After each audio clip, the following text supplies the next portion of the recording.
Alright, guys, welcome back to more Ignorance in Basketball. Now, before we get into this game, we got a couple quick cult announcements. Yes, this is a cult. If you're new, it's just what it is. We do things differently here.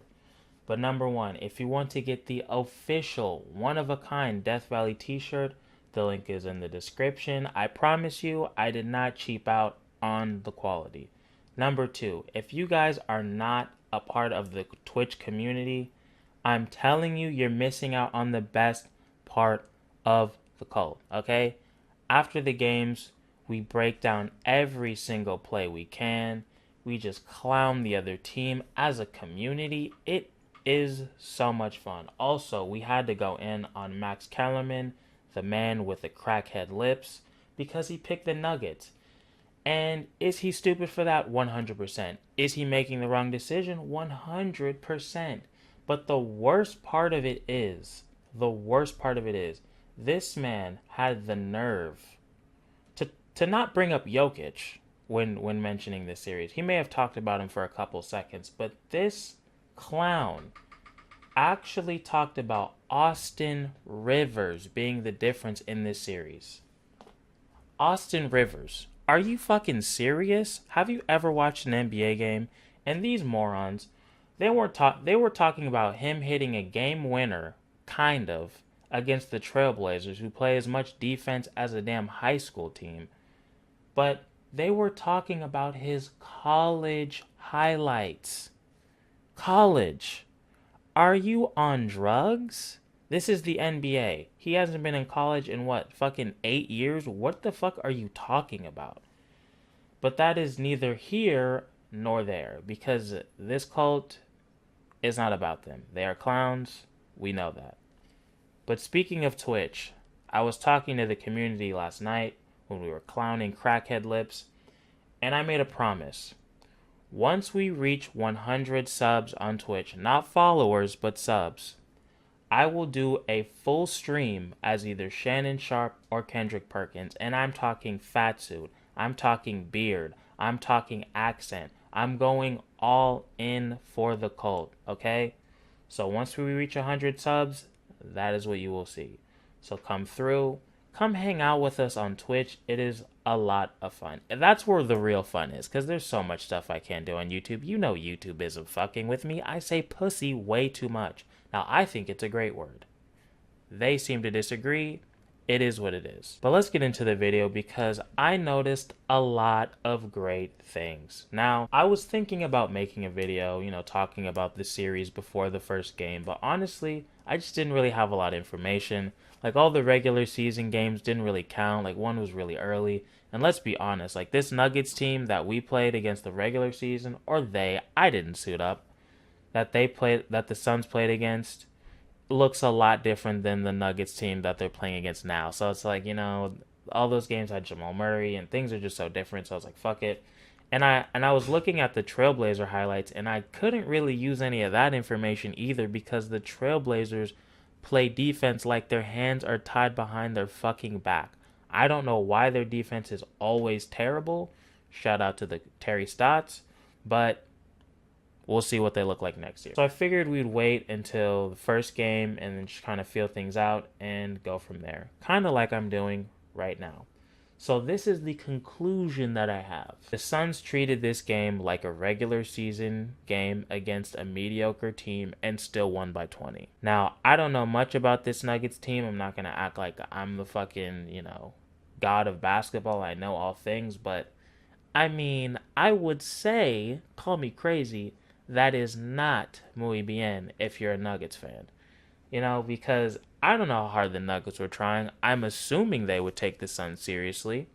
They have every reason to take them seriously, and if they didn't, that is on them. Maybe they're just looking to split. Maybe they'll try harder in game two. But I think if the Suns take this team seriously, they should beat them in 4 or 5 games relatively easily, honestly. Because, well, let me go over my notes, and then we'll get into why I think the Nuggets are just going to get destroyed.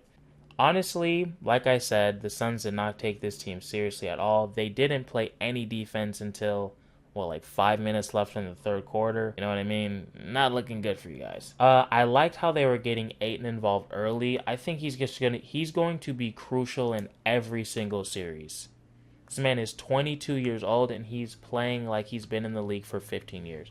He's been fucking excellent. We got to give him his credit against Anthony Davis. No matter who the Suns have to play against next, he's going to be a vital piece. Whether it's just going to be protecting the rim against their best players or just going head to head with their center because their center is their best player. You know what I mean? So if he keeps playing like this, it's only great things for this Suns team.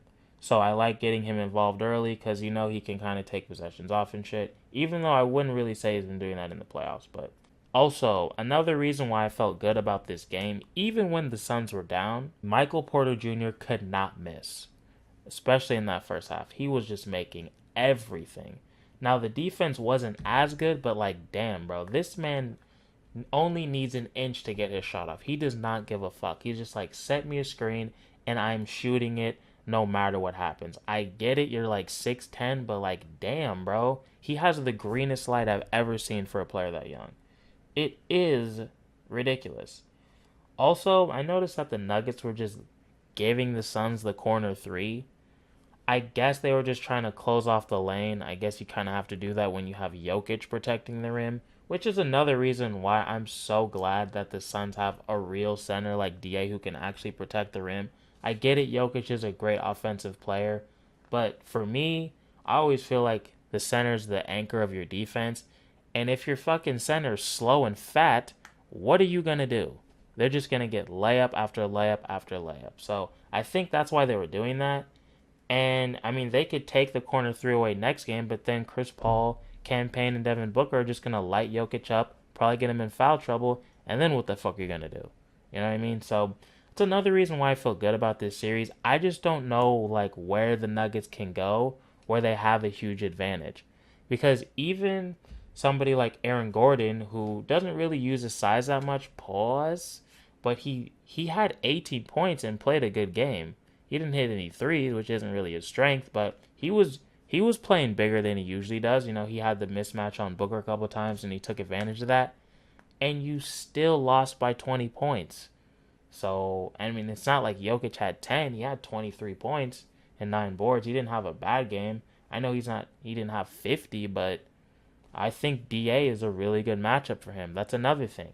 A lot of teams don't have a good center that can match up well with Jokic. Hence, the fucking Nurkic on the Blazers. I know he got into foul trouble. DA didn't get his first foul until, the third or fourth quarter. So if he can keep that up, you could sweep this fucking team. You could legitimately sweep this team. I think I've heard a lot of people say it's going to go 7.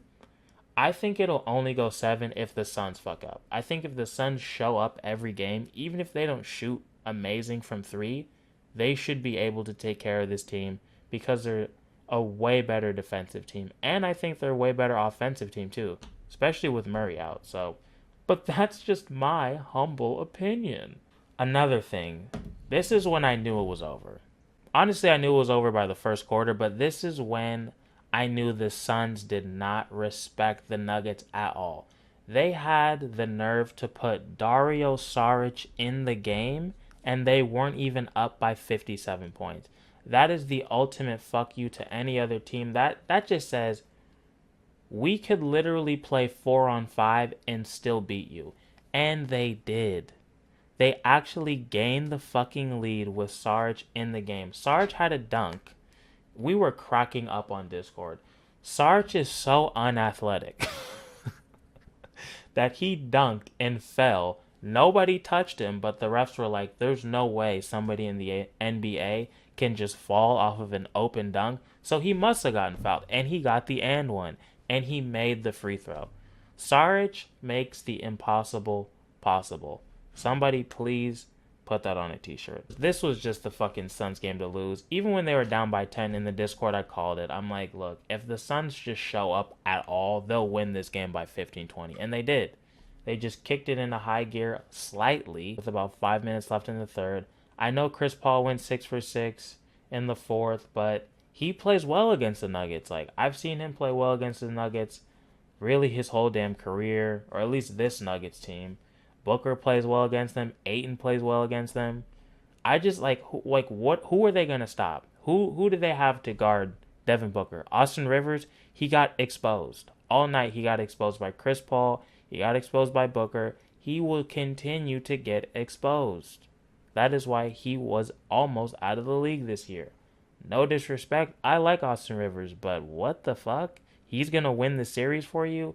That's hilarious. With Jokic at your 5, what the fuck are you going to do? Maybe you could play him at the 4 and then McGee at the 5. That could be a move, but then you'll be slow as all hell. They'll probably just still ISO Jokic, so I don't know. We'll see what's going to happen. I'm expecting the Nuggets to come out stronger in game 2, but like I said, if the Suns come out to play, they'll still get exposed. The highest score on the Suns was Mikal Bridges with 23. Like, Devin Booker didn't really have to do much. Chris Paul had a great second half, but the first half he was not good.